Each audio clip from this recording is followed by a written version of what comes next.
السلام عليكم أمد الصومالية ماشا جوجتانبا هرت الجمعة مبارك وأحير بان رباينا نيجلا هدلو أرين يربان رباينا نيجلا هدلو أرين تاسنا وحاويان please it is very important إن أنا وح إسك الصحيحين.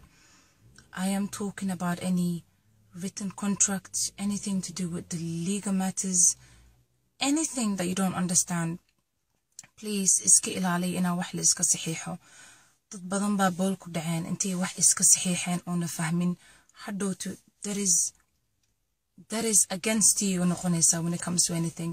So please waxyaalaha la iska saxiixaya joojiya. If you don't understand, sometimes I understand waxay noqon kartaa meel markaad joogto waxay kaaga dhigayaan pressure. waxaa lagu leeyahay saxiix waxbaha saxiixin. The way oo uga bixi kartid waxaa weeyaan I don't understand. I don't understand. I need a translator. Ma fahmayaba. Pante. If not, no waxaad dhihi kartaa I need to seek legal advice before I sign anything. But if you're in any situation or they make it very difficult for you, or could hire you have to sign, please. The goal is kadiga. I don't understand. I need to get a second opinion. I need to get a translator. Ma fahmade. Because waxa ogaataan waxyaalaha badan la iska saxiixay when it comes to anything, when it comes to school, when it comes to dhakhtar, when it comes to social services, anything to do with that.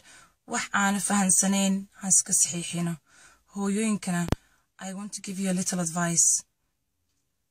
hooyooyinka waxaan leeyahay please I understand gabdhaha yaryar waan fahmaynaa anaga af ingiriiska dadku waa iska celin karnaa wax waa daafici karnaa laakiin hooyooyinka waxaan leeyahay please at least I understand ciyaala yaryar haysanaa is very difficult nowadays. like hal wax baa niga codsanaya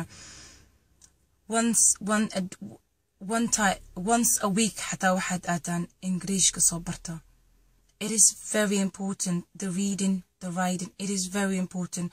حتى هو we have to be very active when it comes to the schools, when it comes to the دختركا, when it comes to anything. You have to be able in هذا الشيء.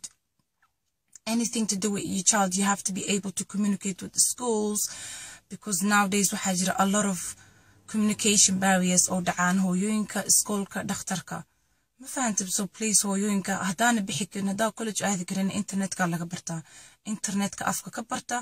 please hooyooyinoo dadaala wax walba ku dadaala. anything hadii form ku soo dhacdo hadaana wax fahmin google up in the internet. what does that mean energy saara focus, because waxyaalo badan baan arkaa hooyooyin badan oo wixina aqoon iska saxiixaan oo hadhowto markii maxkamad timaado that is evidence against you. so please waxaan leeyahay don't sign anything that you don't know. and the other thing hadana if you are in a very difficult position oo na fahmi karin oo you really think oo xaqaaga aqoonin waxa sameyn kartaa secretly teleefankaaga ku duubi kartaa put it in your pocket. Very simple. Teleefankaaga record it, put it in your pocket, because that will be evidence for you. Maadaama uu qofno kula joogin, kula soconin, translator, lawyer, anything haysanin, hadhowto that is your evidence. So please waxaan leeyahay Soomaaliya waxyaalaha iska saxiixaysan joojiya. If you don't understand, simply tell them I don't understand. I'm going to seek legal advice, or I just don't speak the English. I need to find a translator. anything is better than انت wax iska saxiix lahayd. okay waad mahadsantihiin. assalaamu calaykum.